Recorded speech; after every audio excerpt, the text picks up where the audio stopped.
Welcome Umesh, मेरा नाम है ओबिटो और आज मैं लेकर आया हूँ एक नए एनिमे को जिसका नाम है the kingdom of ruins and ये एक फैंटेसी और एक्शन एनिमे होने वाला है। तो चलिए इसको शुरू करते हैं और इसके पहले एपिसोड को हिंदी में एक्सप्लेन करते हैं बिना किसी देरी के। एपिसोड की स्टार्टिंग में हमें बताया जाता है कि भगवान ने सबसे पहले हम इंसानों को बनाया और हमारे बाद विचेस को बनाया और अपनी पावर्स को इन विचेस के साथ शेयर किया और उनसे कहा तुम्हें इंसानों की मदद करनी है और उनका मार्गदर्शन करना है। विचेस इस बात के लिए मान गई और उन्होंने कसम खाई कि वो इंसानों के लिए अपनी लाइफ को जिएंगी और उनकी हर कदम पर मदद करेंगी। लेकिन अब के समय इंसानों ने विचेस को मारना और उनका नरसंहार करना शुरू कर दिया है। तभी हमें रेडियो एम्पायर के बारे में बताया जाता है जहाँ पर विचेस का शिकार करने की प्रथा को आरंभ कर दिया गया है। तभी हमें एम्पायर से मीलों दूर एक लड़की को दिखाया जाता है एंड यही हमारा मेन कैरेक्टर है। इसका नाम एडोनिस है और ये एक विच का स्टूडेंट है और इसके मास्टर का नाम है क्लोई जो कि आइस यूजर की एक अच्छी मैजिशियन है। और क्योंकि इंसान और विचेस को मार रहे हैं इसीलिए दोनों इंसानों से जान बचाते हुए इधर उधर भाग रहे हैं। अब क्लोई अपने मैप में अपनी लोकेशन पता लगाने की कोशिश कर रही थी लेकिन तभी एडोनिस अपने फोन में अपनी लोकेशन को बड़ी आसानी से पता कर लेता है। लेकिन क्लोई एडोनिस पर काफी ज्यादा गुस्सा करने लगती है और उससे कहती है बेवकूफ लड़के, अगर तुम अपने स्मार्टफोन का इस्तेमाल करोगे तो उन लोगों को हमारी लोकेशन पता चल जाएगी। इस पर एडोनिस क्लोई को बताता है कि मैंने अपने स्मार्टफोन की सेटिंग में कुछ छेड़छाड़ करी है जिस वजह से वो लोग हमारी लोकेशन का कभी भी पता नहीं लगा पाएंगे और इसीलिए हम लोग अपने स्मार्टफोन का इस्तेमाल कर सकते हैं। लेकिन क्लोई उसकी बात को नहीं मानती है और उसके सर पे 2-3 मुक्के जड़ती है और उससे कहती है तुम शांति से बैठे रहो। अब एडोनिस क्लोई से पूछता है मुझे बताओ कि हम लोगों को कब तक ऐसे ही भागते रहना होगा और आखिर हम लोग भाग ही क्यों रहे हैं। क्लोई उसे बताती है क्योंकि मैं एक विच हूँ और जब तक इंसान विच को मारना बंद नहीं करेंगे तब तक हम लोग को भागते रहना होगा। एडोनिस ये बात सुनकर थोड़ा नाराज हो जाता है। क्लोई उसके कंधे पर हाथ रखती है और उससे कहती है तुम चिंता मत करो और अब हम लोग को यहाँ से चलना चाहिए। हम लोग एक ऐसी जगह ढूंढेंगे जहाँ पर विचेस को मारा ना जाता हो और वहाँ पर हम लोग अपनी जिंदगी को अच्छे से जिएंगे और अगर हमारी किस्मत अच्छी रही तो वहाँ पर एक स्कूल भी होगा जहाँ पर तुम पढ़ने जा पाओगे और तुम्हारे जो मन में आए तुम वो करना। लेकिन एडोनिस कहता है मुझे कोई भी स्कूल नहीं जाना, मुझे बस तुम्हारे नीचे ही पढ़ना है। तो क्लोई उससे मजे लेते हुए कहती है तो क्या तुम्हें अपने से बड़ी लड़कियाँ पसंद है। एडोनिस अपने मन में सोचता है क्लोई आखिर आप इतनी शांत कैसे हो,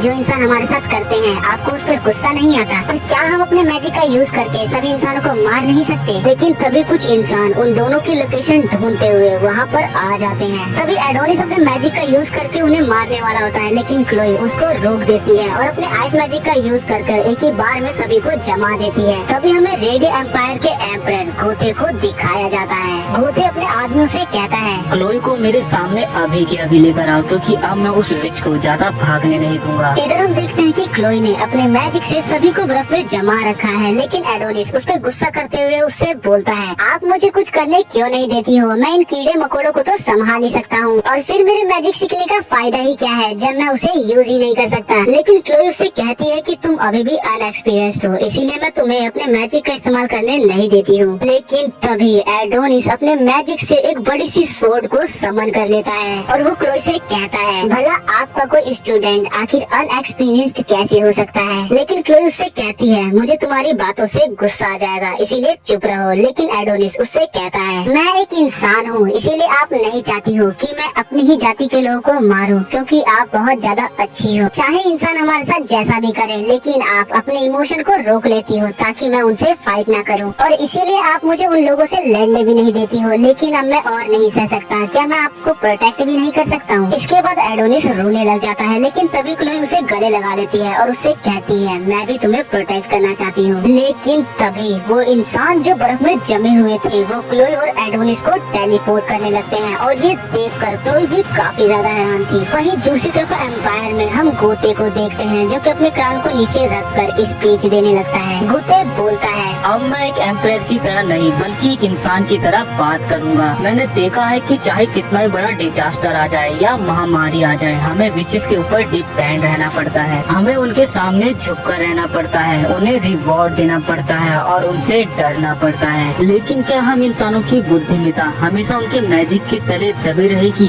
नहीं, बिल्कुल नहीं। क्या हम लोगों के पास इतना भी अधिकार नहीं है कि हम लोग अपनी प्रतिष्ठा के साथ जिए? बिल्कुल नहीं। आज के जमाने में हमारे अनगिनत हवाई जहाज आसमान में बिना किसी डर के हवा की तरह उड़ रहे हैं और ऑटोमेटिक ट्रेन बिना किसी दिक्कत के हमारे शहर में आ जा रही है और हमारे हाथों में हमारी बुद्धि का फल है ये स्मार्टफोन। और अब हमारा एम्पायर एक और नई टेक्नोलॉजी को लेकर आया है, दी गियर एक्सपेंशन। हम लोग कमजोर तो बिल्कुल भी नहीं है, हम बिना किसी मैजिक के नेचुरली इस दुनिया पर कंट्रोल कर सकते हैं। और अब समय आ चुका है कि हम विचेस को मारकर उन्हें ये दिखा देंगे कि हम ही लोग सुप्रीम रूलर्स हैं। गोथे की वाइफ उससे कहती है कमाल की स्पीच थी, लेकिन तभी वहाँ पर एडोनिस और क्लोई टेलीपोर्ट होकर आ जाते हैं। यहाँ आते ही क्लोई को कुछ भी समझ में नहीं आता है कि आखिर यहाँ पर चल क्या रहा है। तभी एडोनिस और क्लोई की नजर गोथे पर पड़ती है। गोथे कहता है तुम्हारा स्वागत है। गोथे को देखकर एडोनिस अपने मैजिक का यूज करने के लिए रेडी हो जाता है, लेकिन तभी वहाँ के गार्ड्स एडोनिस को पकड़ लेते हैं और गोथे उसको देखकर बोलता है क्या यही वो इंसानी बच्चा है जिसे तुमने बड़ा किया है? आखिर इस दुनिया में चल क्या रहा है? लेकिन क्लोई काफी ज्यादा गुस्से में बोलती है इंसानों के राजा,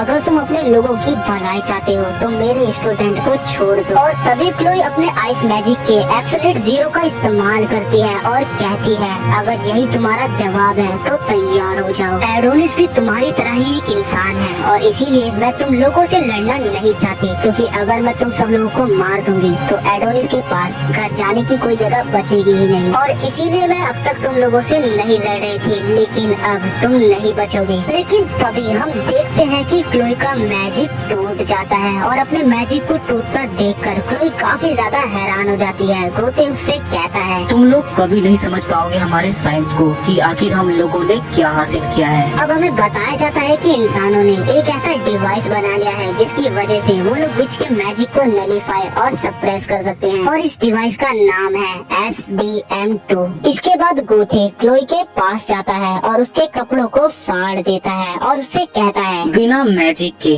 तुम एक लाचार औरत के अलावा कुछ नहीं हो। और सभी इंसान बेशर्मी से क्लोई की फोटो खींचने लगते हैं। इस बात से एडोनिस को काफी ज्यादा गुस्सा आता है और वो कहता है मैं तुम सब लोगों को मौत के घाट उतार दूंगा। तभी गेथो कहता है ये छोटा सा लड़का कुछ ज्यादा ही शोर कर रहा है, इसे भी मार दो। ये देखकर क्लोई गेथो के सामने झुक जाती है और उससे कहती है इससे उसका कुछ भी लेना देना नहीं है। तुम भले ही विचेस को मार दो, लेकिन वो तुम्हारी तरह ही एक इंसान है। मैंने उसे बचपन में ही किडनैप कर लिया था और उसे अपने नौकर की तरह पाला है, इसीलिए मैं तुमसे भीख मांगती हूँ, तुम उसे जाने दो। वहीं एडोनिस को पता था कि ये सारी बातें वो उसकी जान बचाने के लिए कह रही है और इसीलिए एडोनिस अपने मैजिक का बार बार इस्तेमाल करता है, लेकिन उसका मैजिक वो चाहकर भी यूज नहीं कर पा रहा था। इधर हम देखते हैं कि गेथो क्लोई के ऊपर गन तान देता है और क्लोई भी मरने के लिए तैयार हो जाती है और मरते मरते वो एडोनिस से कहती है तुम्हारा शुक्रिया। और तभी हमें एक फ्लैशबैक दिखाया जाता है जिसमें हम छोटे एडोनिस को देखते हैं जो कि मरने की हालत में था, लेकिन तभी क्लोई वहाँ पर आती है